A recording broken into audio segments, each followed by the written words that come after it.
2030 నాటికి ద్వైపాక్షిక వాణిజ్యం $50,000 కోట్ల చేరాలి. వాషింగ్టన్ నుంచి చమురు, గ్యాస్ కొనుగోళ్లు పెంచనున్న ఢిల్లీ. చాలా ముఖ్యమైనటువంటి విషయం. భారతదేశానికి ఇంతకాలంగా గల్ఫ్ నుంచి చమురు, అదేవిధంగా గ్యాస్ కొనుగోలు చేయడం అనేది జరుగుతుంది. మనకి అవసరమైనటువంటి చమురు, సహజవాయు నిల్వలు లేవు కాబట్టి మనం దిగుమతుల మీద ఆధారపడతాం కాబట్టి ఆ దిగుమతులు ఇంతకాలంగా గల్ఫ్ నుంచి తీసుకొచ్చేటువంటి వాళ్ళు. ఆ తర్వాత యుక్రెయిన్ రష్యా యుద్ధం కారణంగా రష్యా నుంచి భారీగా దిగుమతి చేసుకుంటున్నాం. రష్యా నుంచి చౌకగా ఇంతకాలంగా గడిచిన 2 ఏళ్లుగా దేశంలో చమురు ధరలు ఎందుకు పెరగలేదు, పెట్రోల్ ధరలు ఎందుకు పెరగలేదు అని అంటే దానికి కారణం రష్యా నుంచి చాలా చౌకగా చమురు మనం దిగుమతి చేసుకునేటువంటి వెసులుబాటు వచ్చింది. పైగా రష్యాకి డాలర్లలో కాకుండా రూపాయల్లోనే మనం చెల్లింపులు చేస్తున్నాం.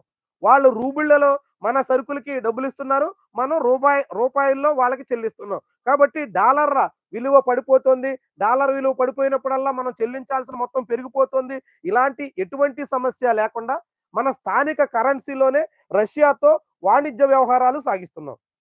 ఇప్పుడు మోదీ వెళ్ళి అమెరికాతో కుదుర్చుకున్న ఒప్పందం ఏంటంటే రష్యా కాకుండా మనం చమురు, సహజ వాయువు అమెరికా నుంచి కొనుగోలు చేస్తాం.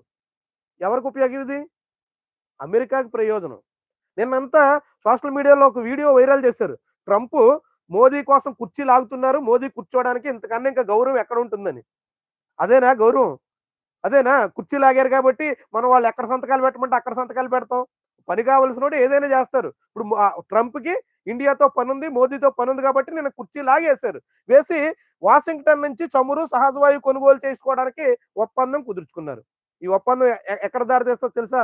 రాబోయే రోజుల్లో మళ్ళీ మనకి చమురు ధరలు అంటే పెట్రోల్ ధరలు, డీజిల్ ధరలు పెరిగేందుకు దోహదం చేస్తుంది.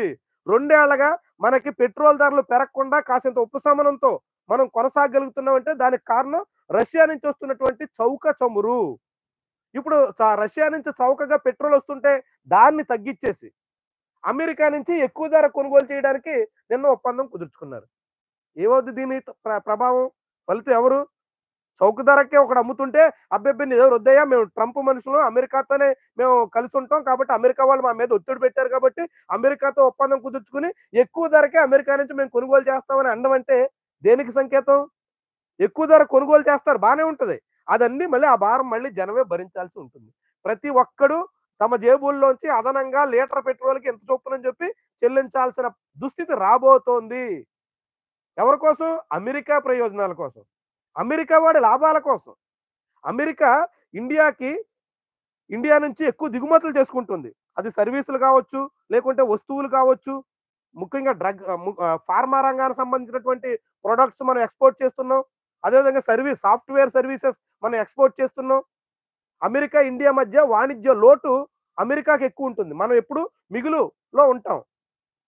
అలాంటి అమెరికా ఇప్పుడు ఆ వాణిజ్య లోటుని పూడ్చుకోవడానికి భారీగా మనకి చమురు, సహజ వాయువులు అంటే గ్యాసు, అదేవిధంగా పెట్రోలు ఎక్స్‌పోర్ట్ చేసే దానికోసం ఒప్పందం కుదుర్చుకుంది. ఆ ఒప్పందానికే మోదీకి కుర్చీ లాగారు. ఆ కుర్చీలో ఆయన కూర్చొని అమెరికా ప్రయోజనాలకు అనుగుణంగా సంతకం పెట్టి వచ్చారు. ఇప్పుడు దీని ఫలితం జనం అందరం మనం పెట్రోల్ ధరల రూపంలో చెల్లించాల్సి ఉంటుంది. ఇది అసలు వ్యవహారం ఏంటి? రష్యా లాభపడుతోంది. EU అంటే యూరోపియన్ యూనియన్ వాళ్ళు యుక్రెయిన్ యుద్ధం కారణంగా రష్యా మీద ఎన్ని ఆంక్షలు పెట్టినా ఒకవైపు ఇండియా, రెండో వైపు చైనా రష్యా చమురుని, సహజ వాయువుల్ని కొనుగోలు చేసి రష్యాని నిలబెట్టాయి.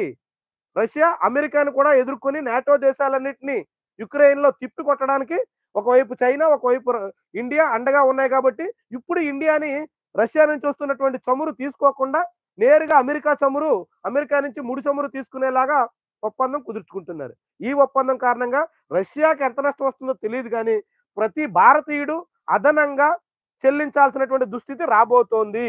ఇది దానికొక సంకేతం.